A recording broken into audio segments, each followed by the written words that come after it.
तो हेलो साथियों, नमस्कार। स्वागत है आपका अपने चैनल सक्सेस जंक्शन एक कदम सफलता की ओर में। मेरा नाम है अतुल शुक्ला और हम लेकर के आ गए हैं आपके लिए दिल्ली पुलिस कांस्टेबल 2023 का आज 15 नवंबर सेकंड शिफ्ट का एग्जाम एनालिसिस। आज की जो प्रश्न है वो हमें राहुल, सोनू और इस्लाम शाह इन तीनों लोगों के द्वारा भेजे गए हैं। आप तीनों लोगों का बहुत बहुत धन्यवाद। आपका भी अगली किसी भी शिफ्ट में एग्जाम है तो आप अपने प्रश्नों को 7052547003 इस नंबर पर जरूर से जरूर सेंड कीजिएगा। वीडियो को शुरू से लेकर के अंत तक जरूर देखना, क्योंकि सबसे पहले हम आपको जीके, जीएस और कंप्यूटर के प्रश्न बताएंगे। उसके बाद में आपका साइंस, मैथ, रीजनिंग इन सभी के प्रश्न आज हम इस वीडियो में आपको बताने वाले हैं। तो वीडियो को लाइक कर दीजिए और चैनल को सब्सक्राइब कर लीजिए अगर आप चैनल पर पहली बार आए हैं तो। चलिए शुरुआत करते हैं। सबसे पहले हम यहाँ पर देखेंगे जीके, जीएस और करंट अफेयर में 15 नवंबर सेकंड शिफ्ट में कौन कौन से प्रश्न पूछे गए हैं। एक एक प्रश्न के बारे में डिटेल में आपको जानकारी देते हुए चलेंगे। चलिए, आज का पहला प्रश्न है, भारत के 12वें प्रधानमंत्री कौन थे। प्रश्न का सही आंसर हो जाएगा श्री इंद्र कुमार गुजराल, यानी कि जिन्हें हम आई.के. गुजराल भी कहते हैं। ये भारत के 12वें प्रधानमंत्री थे। ठीक है, तो ये आपको याद रखना। इनका कार्यकाल कब से है तो 21 अप्रैल 1997 को ये भारत के 12वें प्रधानमंत्री बने थे। तो कब बने थे? 1997 में ये भारत के 12वें प्रधानमंत्री बने थे। अगर 12वां पूछा है तो भारत का वर्तमान प्रधानमंत्री का क्रम पूछा जा सकता है। तो भारत के वर्तमान प्रधानमंत्री नरेंद्र मोदी जी हैं, जिनका क्रम है 14वां, यानी कि 14वें क्रम के ये प्रधानमंत्री हैं। ये भी आपको याद रखना है, आगे आपसे पूछा जा सकता है। ठीक है, चलिए आज का अगला प्रश्न देखते हैं। अगला प्रश्न है, सूरजकुंड मेला कहाँ पर आयोजित होता है। अभी आपका एसएससी सीजीएल के पेपर में भी यह प्रश्न पूछा गया था। तो हरियाणा में सूरजकुंड मेला आयोजित किया जाता है। देखिए, तो सूरजकुंड अंतर्राष्ट्रीय शिल्प मेला हरियाणा के फरीदाबाद जिले में स्थापित किया जाता है, मनाया जाता है, जो दक्षिण दिल्ली से सिर्फ 8 किलोमीटर दूर है। ठीक है, तो दिल्ली से लगा हुआ हरियाणा का एक क्षेत्र है जहाँ पर सूरजकुंड मेले का आयोजन किया जाता है। अब ये प्रश्न पूछा क्यों? क्योंकि ये आपका करंट अफेयर का प्रश्न है। 2022 में 35वां सूरजकुंड अंतर्राष्ट्रीय शिल्प मेला जम्मू और कश्मीर, इसका जो है फोकस स्टेट जम्मू और कश्मीर था। ठीक है, अभी हाल ही में जो है 2023 में 36वां सूरजकुंड मेले का आयोजन यहीं फरीदाबाद में किया गया था। यह भी आपको याद रखना है। ठीक है, चलिए आगे बढ़ते हैं। अगला प्रश्न है, हरिसेन जो है वो किसके दरबारी कवि थे। यहाँ से आप समुद्रगुप्त से आज 2 प्रश्न पूछे गए हैं आपके हिस्ट्री वाले पोर्शन में। तो हरिसेन जो है वो समुद्रगुप्त के दरबारी कवि थे। देखिए, हरिसेन समुद्रगुप्त के दरबारी कवि थे। वे 4वीं शताब्दी के संस्कृत कवि, राजनीतिक और सरकार के मंत्री भी थे, यानी कि ये एक तरह से समुद्रगुप्त के मंत्री भी थे और उनके दरबारी कवि भी थे। ठीक है, तो हरिसेन जो है वो समुद्रगुप्त के दरबारी कवि थे। चलिए आगे बढ़ते हैं। अगला प्रश्न देखिए, अगला प्रश्न है, मांडो नृत्य किस राज्य का है। तो मांडो नृत्य जो है वो गोवा का है। ठीक है, गोवा में ही मांडवी नदी बहती है, आपको पता है। तो मांडवी नदी से रिलेट करते हुए ये गोवा का नृत्य है, जिसे हम मांडो नृत्य कहते हैं। देखिए, मांडो एक संगीत नृत्य का रूप है जो 19वीं और 20वीं शताब्दी के दौरान गोवा के कैथोलिक के बीच में जो है विकसित हुआ था। गोवा में आपको पता है ज़्यादातर जो है वो ईसाई लोग रहते हैं, तो ईसाई लोगों के द्वारा इसका विकास किया गया था। कहाँ पर? मांडो नृत्य गोवा में आयोजित किया जाता है। ठीक है, चलिए आगे बढ़ते हैं और देखते हैं अगला प्रश्न क्या पूछा गया है। अगला प्रश्न है, कल हमने आपको इसके बारे में बताया था कि सोनल मानसिंह का प्रश्न आगे पूछा जा सकता है। तो आज की सेकंड शिफ्ट में यह प्रश्न पूछा गया है, सोनल मानसिंह का संबंध किससे है। तो सोनल मानसिंह एक शास्त्रीय नृतक हैं। ठीक है, देखिए, सोनल मानसिंह एक भारतीय शास्त्रीय नृतक और भरतनाट्यम और ओडिसी नृत्य शैली की गुरु हैं। आपको याद रखना कौन कौन से नृत्य करती हैं। तो भरतनाट्यम और ओडिसी, ये 2 नृत्य इनके द्वारा किया जाता है। सोनल मानसिंह, इनका संबंध क्या है? इनका संबंध शास्त्रीय नृतक से है। ठीक है, चलिए आगे बढ़ते हैं और अगला प्रश्न देखते हैं। अगला प्रश्न है, अनुच्छेद 29 का संबंध किससे है। आपके आर्टिकल्स 3 से 4 आर्टिकल तो हर शिफ्ट में पूछे ही जा रहे हैं। कल भी हमने आपको आर्टिकल के बारे में बताया था। आज की फर्स्ट शिफ्ट में भी आर्टिकल 350, आर्टिकल 143 ये बार बार रिपीट हो रहे हैं। तो आर्टिकल जो मेन इंपॉर्टेंट आर्टिकल है उनको आपको देख करके जाना। ठीक है, तो अल्पसंख्यकों के हितों के संरक्षण से संबंधित है आर्टिकल 29, यह आपको याद रखना है। देखिए, तो अल्पसंख्यकों के हितों का संरक्षण ये आर्टिकल 29 से बताया गया है। यह प्रावधान करता है कि भारत के किसी भी भाग में रहने वाले नागरिकों के किसी भी अनुभाग को अपनी बोली, भाषा, लिपि या संस्कृति को सुरक्षित रखने का अधिकार है। यानी कि कोई भी अगर मान लीजिए कम है, मान लीजिए कोई जैसे आपका ये भारत है, भारत के किसी क्षेत्र में अगर कम जनसंख्या रह रही है तो अल्पसंख्यक कहलाते हैं। ठीक है, एक विशेष वर्ग के लोग जो होते हैं वो अल्पसंख्यक के अंतर्गत आते हैं। तो अनुच्छेद 29 क्या करता है? उनके हितों का संरक्षण करता है कि अगर वो कोई बोली बोलते हैं, कोई भाषा बोलते हैं तो उनका संरक्षण किया किया जाएगा। ठीक है, चलिए अगला प्रश्न है, अस्पृश्यता किस अधिकार के अंतर्गत आता है? जो आपका आपके आर्टिकल नंबर 17 जो है आपके संविधान में, जो अस्पृश्यता के अंत के बारे में बताता है, छुआछूत के अंत के बारे में बताता है, वो कौन से अधिकार के अंतर्गत आता है? तो समानता के अधिकार के अंतर्गत आता है, जो आपका अस्पृश्यता का अंत है। ठीक है, देखिए भारत के संविधान के अनुच्छेद 17 के अंतर्गत अस्पृश्यता की प्रथा के उन्मूलन के कार्यभाग के रूप में है, यानी अनुच्छेद जो 17 है वो अस्पृश्यता का अंत करने की बात करता है। ठीक है, और ये किससे संबंधित है? तो ये समानता के अधिकार के अंतर्गत आता है। 14 से 18 तक जो है वो आपके समानता के अधिकार के बारे में बताया गया है। ठीक है, चलिए आगे बढ़ते हैं। अगला देखिए, ओलंपिक में 2 पदक जीतने वाली पहली भारतीय महिला कौन है? मतलब लगातार इन्होंने 2 पदक जीते हैं ओलंपिक में, वे भारतीय महिला कौन है? तो आपको पता है भारतीय शटलर पीवी सिंधु। ठीक है, तो इसका आंसर पीवी सिंधु हो जाएगा। पीवी सिंधु ने लगातार 2 पदक जो है ओलंपिक में जीते हैं और ऐसा करने वाली वो पहली भारतीय महिला बन गई हैं। कहाँ पर जीते? तो देखिए टोक्यो ओलंपिक खेलों में भारतीय शटलर पीवी सिंधु ने इतिहास रच दिया। सिंधु ने ब्रांज मेडल के लिए खेले गए मुकाबले में चीन की बिंग जियाओ को सीधे सेटों में मात दी। इस जीत के साथ ही पीवी सिंधु लगातार 2 ओलंपिक पदक जीतने वाली पहली भारतीय महिला बन गई। ये भी आपको याद रखना है। अभी जो आपका टोक्यो ओलंपिक हुआ था उसमें इन्होंने यह उपलब्धि हासिल की थी। ठीक है, वीडियो को लाइक जरूर कर देना भाई, जिससे कि ये वीडियो की रीच अन्य लोगों तक हो सके और आपको भी ये वीडियो शेयर करना है। ठीक है, कम समय में ज़्यादा से ज़्यादा प्रश्नों का हम आपको सॉल्यूशन कराते हैं, जिससे कि आपका समय कम खराब हो और ज़्यादा से ज़्यादा जानकारी आप तक पहुंच सके। देखिए मौलिक कर्तव्यों को किस संविधान संशोधन के द्वारा जोड़ा गया था? लगातार प्रश्न पूछा जा रहा है। 42वां संविधान संशोधन और 44वां संविधान संशोधन। आज फिर से पूछा है मौलिक कर्तव्यों को किस संविधान संशोधन के अंतर्गत जोड़ा गया था? तो 42वां संविधान संशोधन, कल हमने आपको इसकी ट्रिक बताई थी कैसे आपको याद रखना है। तो ये कब हुआ था? 1976 में हुआ था 42वां संविधान संशोधन। तो इसके द्वारा जो है इसको जोड़ा गया था और इसी को हम मिनी कॉन्स्टिट्यूशन भी कहते हैं। देखिए इस संशोधन के माध्यम से संविधान में अनुच्छेद 51A को सम्मिलित किया गया था।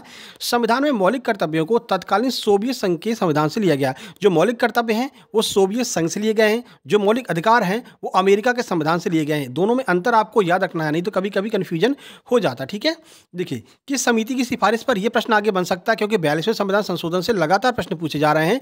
तो प्रश्न बन सकता है कि किस समिति की सिफारिश पर इसको जोड़ा गया था? तो सरदार स्वर्ण सिंह समिति की सिफारिश के बाद ऐसा किया गया था, मौलिक कर्तव्यों को जोड़ा गया था। ठीक है, इस संशोधन में एक अलग भाग जो है वो 4A जोड़ा गया, जिसमें 10 मौलिक कर्तव्यों को शामिल किया गया था। तो ये भी आपको याद रखना है। चलिए आगे बढ़ते हैं। अगला देखिए, भारत में वर्तमान जो जनघनत्व है भारत का वो कितने व्यक्ति है? तो 464 व्यक्ति प्रति वर्ग किलोमीटर ये वर्तमान में भारत का जनघनत्व है। सबसे ज़्यादा जनघनत्व किसका है विश्व में? तो बांग्लादेश का है। देखिए आबादी के अनुसार दुनिया के 10 बड़े देशों में जनसंख्या घनत्व के मामले में बांग्लादेश पहले स्थान पर है। बांग्लादेश में प्रति किलोमीटर में 1265 लोग रहते हैं। तो बांग्लादेश का जनघनत्व कितना है? 1265 व्यक्ति प्रति वर्ग किलोमीटर।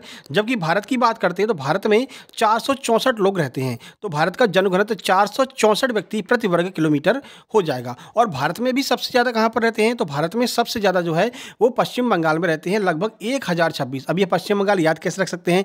बांग्लादेश और पश्चिम बंगाल एक साथ में लगभग मतलब अड़ोसी पड़ोसी हैं, एक साथ में जुड़े हुए हैं। तो ऐसे आप आइडिया लगा सकते हैं, अगर बांग्लादेश का जनघनत्व अधिक है तो आपका पश्चिम बंगाल का भी जनघनत्व अधिक होगा। ठीक है, तो ऐसे आपको याद रखना है। चलिए, भारत का कौन से राज्य की साक्षरता दर सबसे अधिक और सबसे कम दोनों पूछा है। कल की पहली शिफ्ट में पूछा था कि सबसे अधिक जो साक्षर दर है वो किसकी है, तो कल हमने केरल बताया था। आज दोनों पूछ लिया है, सबसे अधिक किसकी है तो सबसे अधिक केरल की है, सबसे कम पूछता है तो सबसे कम किसकी है तो बिहार है। और आज ये दोनों प्रश्न क्रमशः करके पूछ लिए थे, तो प्रश्न का सही आंसर केरल और बिहार हो जाएगा। ठीक है, देखिए प्रयाग प्रशस्ति समुद्रगुप्त से एक और प्रश्न पूछ लिया आज ही हिस्ट्री से।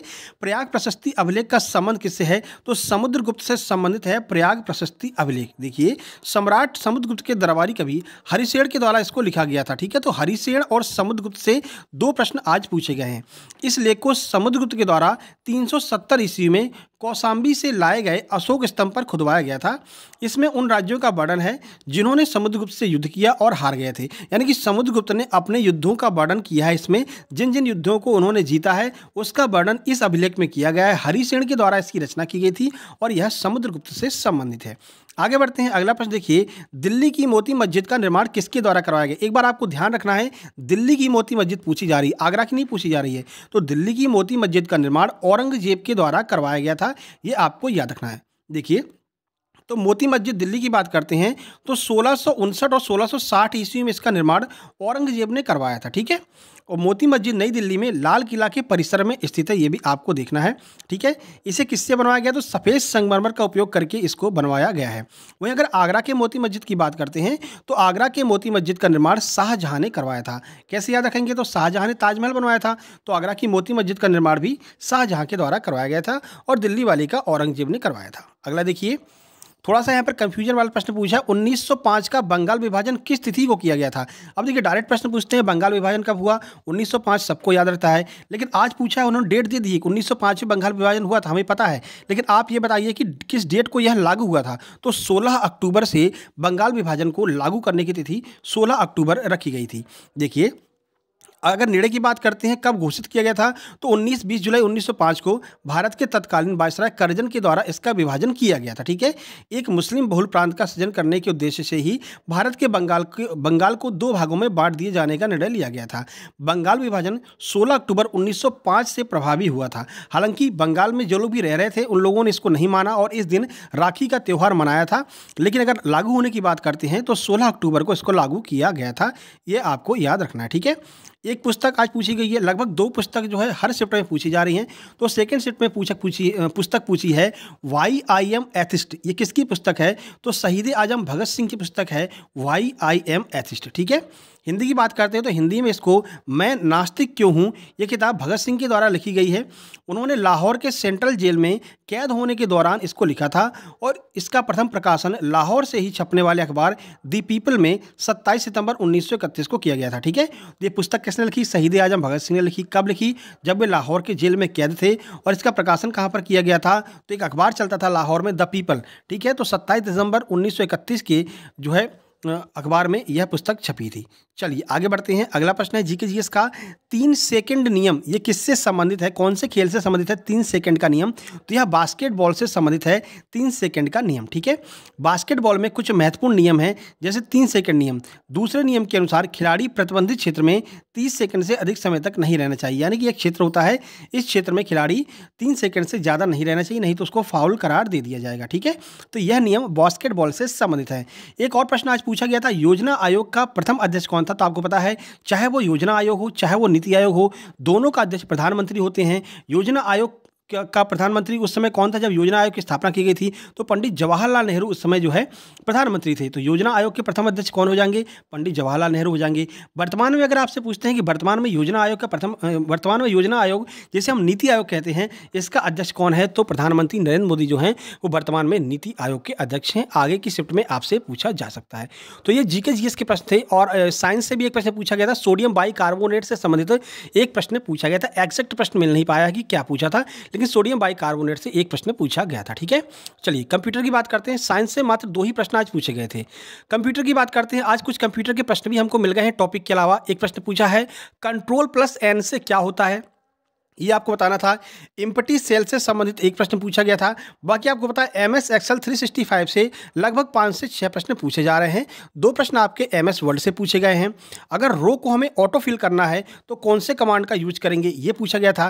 टैब को, अगर जो टैब में टेक्स्ट होते हैं, टेक्स्ट को कलर करने के लिए हम कौन से टैब का यूज करते हैं, ये भी पूछा गया था। तो कुछ ये प्रश्न आपके आज कंप्यूटर से पूछे गए थे।